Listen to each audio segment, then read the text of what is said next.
Sa pagtaya mo, credible ba yung accusation niya against the Vice President? Actually, ang dami kasi ng mga sinasabi niya, ano? Kaya gusto ko maging maingat ako, Alvin, Doris, ano?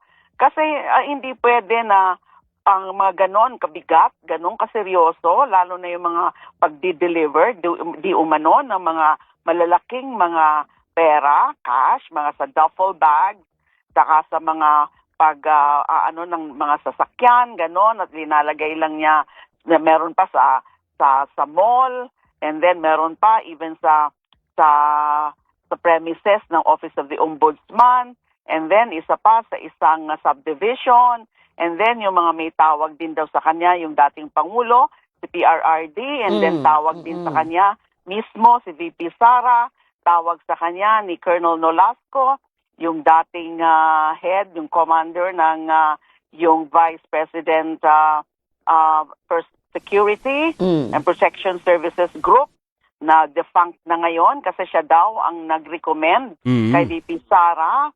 So yung mga ganon. And then ang sabi pa niya is that marami pa daw siyang mga dapat isalaysay. And then ang sinasabi niya na yung pagkandidato daw dati ni VP Sara noong 2025 initially for 2022 elections, initially for president, but nag-slide down nga for vice president.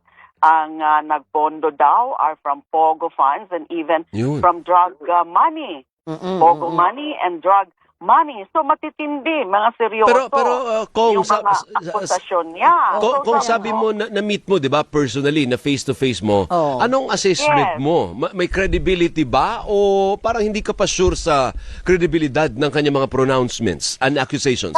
Kasi pagdating sa credibility ng tao, credibility ng yung whistleblower, yung pagkatao, and credibility rin ng mga kanyang kinikwento. Now, siyempre yung credibility ng pagkatao, depende rin kasi yan kasi nga may record siya na kung hindi ko alam kung totoo yung mga akusasyon against him doon sa kidnapping case sa kanya.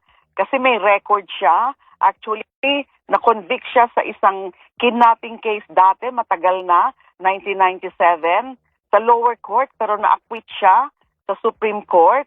And then ito nga, meron siyang bago na kidnapping case, kaya nga siya na-detain, pero naka-detain ngayon, pero sinasabi nga niya, ito ay gawa-gawa lang dahil nga dun sa sinasabi niya na binabalikan lang siya dahil dun sa land grabbing case na final niya against Harry Roque.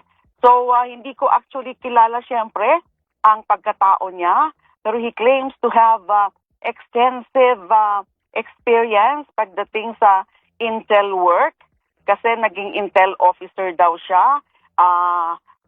Hindi ko alam kung gaano official ba yung pagka-intel officer niya kasi sinasabi niya lalagi siyang inuutusan. May mga assignment siya dati. Mga intel work, political work ng dating Pangulo.